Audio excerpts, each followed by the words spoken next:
The Mig-29 Sniper is one of the few premium pack vehicles that I've had zero remorse buying. The MiG-29's flight characteristics are almost exactly like any other MiG-29 in the game, except with an improved avionics package. Now, you may look at some of these secondary weapons and think there isn't very much variety, but this is a dedicated air-to-air aircraft and not for ground pounding.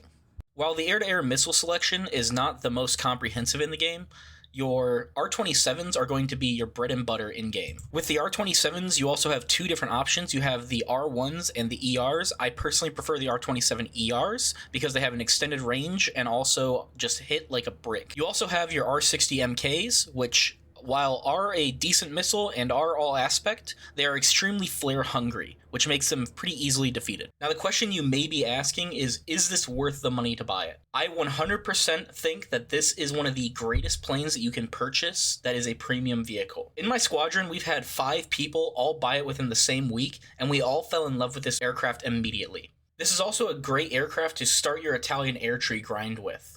However, I do suggest that you play on PC in order to use this up to its full effect. Now let's talk about how this thing actually plays and the playstyle that you'll need in order to do well with this aircraft. Like I said before, these R-27 ERs are going to be your #1 weapon against enemy aircraft. These missiles pull fairly hard while also being able to be used between short and medium ranges. My favorite way to use these missiles is to use them as a slightly longer IR missile and just absolutely melee people with this giant telephone pole. As you can see here, if you launch between 3 and 4 miles away, people won't have enough time in order to defend themselves from this oncoming missile, which will almost give you a guaranteed kill. With that being said, when you are inside of this range, you are also within range of their missiles as well, so you have to be aware of your surroundings in order to not be bopped as well. However, these are SAR missiles. Though they may have IOG and also data link, you have to maintain your lock in order to guarantee your hits. On the longer range spectrum of this, I did hit a target from about 11 miles out. I just so happened to have hit this while I was recording for this video. This is also my longest range kill with the R-27 ERs that I have recorded. That may be due in fact that this was an F4S and it may have been a super low level person who didn't know what he was doing. So just be aware that if you want to hit these long range shots, you're going to have to hit people who don't know you're even there. While you can see that this actually worked for me, I don't recommend these shots as people have a lot of time in order to evade your missile. I recommend sticking to shorter ranges and not trying to go for the long range shots like this, especially from a bottom to top perspective. Now on to the R-60 MKs, which are not the best missiles at this battle rating, but they can still be effective if used under the proper context. From what I've seen, the R-60 MKs work best in very short range head-on attacks, or people who are trying to be slick by avoiding radar missiles by flying very low to the ground. Because these are IR missiles, they don't get confused with ground clutter. It'll just go straight for your target. So these are really good because everyone plays super low to the ground when you get up to this battle rating. However, you do carry 4 of these for a reason. These are extremely flare hungry. If a single flare drops, that R-60 will go directly for that flare, as if the engine of the enemy never existed. Keeping the R-60s as well is a nice way to kill some AI targets if you just want to get some free kills along the way. Just build up that mission score or that research in SL. As for the cannon on the MiG-29, you have a 30mm cannon, but you only have 150 rounds. So I would highly recommend that you use this to your advantage. You do have access to the radar gun sight, which will adjust your gun as you are flying, but it's not always reliable, as immediate turns or sharp changes in speed can affect the computer. You should pick and choose your shots because your ammo won't last forever. 150 rounds is not a lot for a gun that fires this quick. You also have access to the cannon ballistic computer. I'd really recommend only using this if you are trying to ground pound, or if there's only one person left and you have nothing better to do.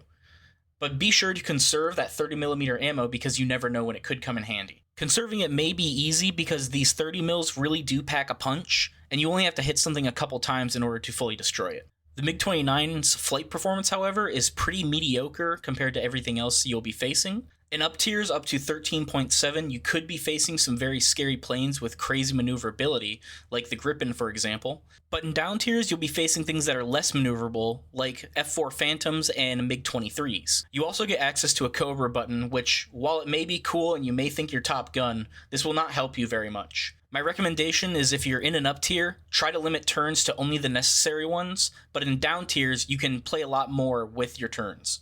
The only reason I say that is because the MiG-29 bleeds off speed extremely quickly, and the engines just don't have the amount of raw power in order to get you back up to speed extremely fast. For defensive countermeasures, you only get 60 countermeasures. I personally split these between 30 and 30, but you don't have much, so you'll really have to be careful with how much you use them. And they also shoot upwards, so if you're used to playing American aircraft, this may be a different kind of defensive playstyle that you may not be used to. The radar on the MiG-29 is also fairly powerful for its battle rating. You have access to TWS head-on, which can also be in very good increments of 6, 16, 31, and 62 miles, along with a multitude of other different modes, but I don't really use them that much. The radar mode you'll want to use the most is the head-mounted system. That allows you to be able to do some crazy things and get some locks where most people won't be able to. The head-mounted system on the Mig-29 Sniper allows 90 degrees in the left and right directions, and 45 degrees up and down. My recommendation with the radar is to use TWS when entering battle in order to see how the battle is starting to unfold and where people are, and then transition over to your HMS for when you're actually firing your R-27s. But how should you actually play the MiG-29? When I play this aircraft, I like to do a flanker kind of maneuver. I like to stay low to the ground and then pop up where people aren't expecting me so that I can catch them off guard. Usually off of spawn, I don't even touch my afterburners until I really need them.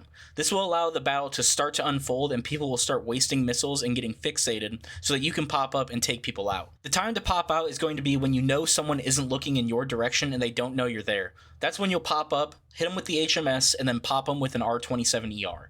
After that, rinse and repeat with your other R-27 and then start getting those people who are flying low with your R-60s.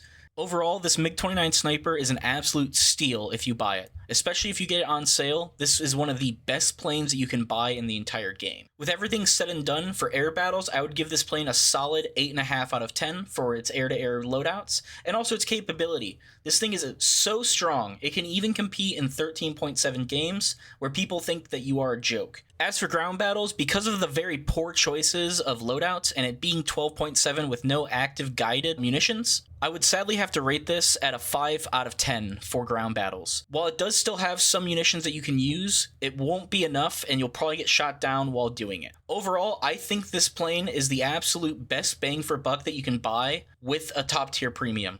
This thing is so much fun, and my friends and I have never had so much fun with a premium plane. But if you have the Mig-29 Sniper, let me know in the comments how you feel about it, or if you don't like it, let me know why. Be sure to like and subscribe if you like this video.